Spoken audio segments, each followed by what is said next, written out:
traveling through another dimension. A dimension not only of sight and sound, but of mind. A journey into a wondrous land whose boundaries are that of imagination. Your next stop, the Twilight Zone.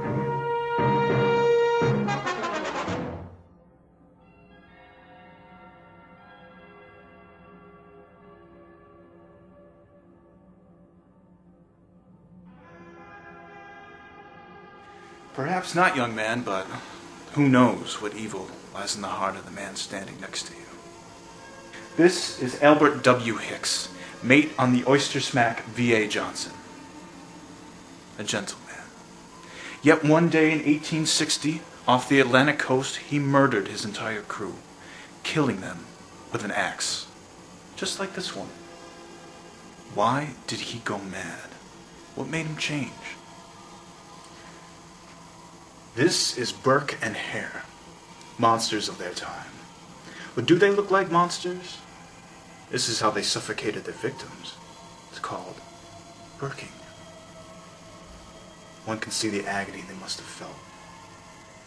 Which one's he talking about? Oh, sir. All of them. I mean, surely it's terrible to be murdered, as our victim here could tell you if she could speak, but to murder, to take one's life with your bare hands, to kill again and again, not being able to stop oneself. Can you even begin to imagine the horror of that? No, tell us about it. Huh.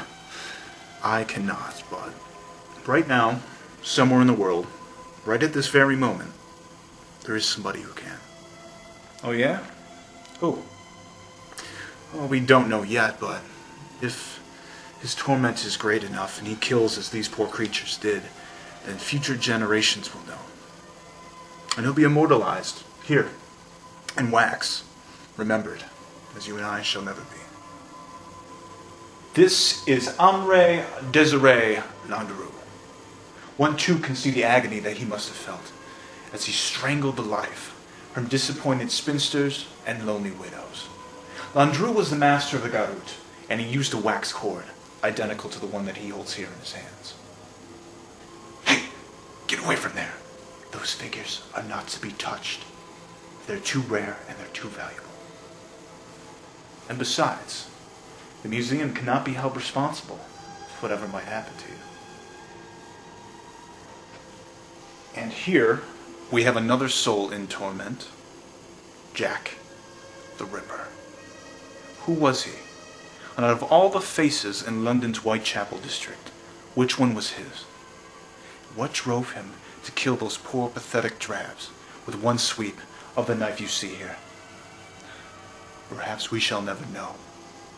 And as we stand here and we look at Hicks, Burke and Hare, Landru and Jack the Ripper, we see men like you and me. But one can only guess what devils drove them to such a bloody fate. Thank you.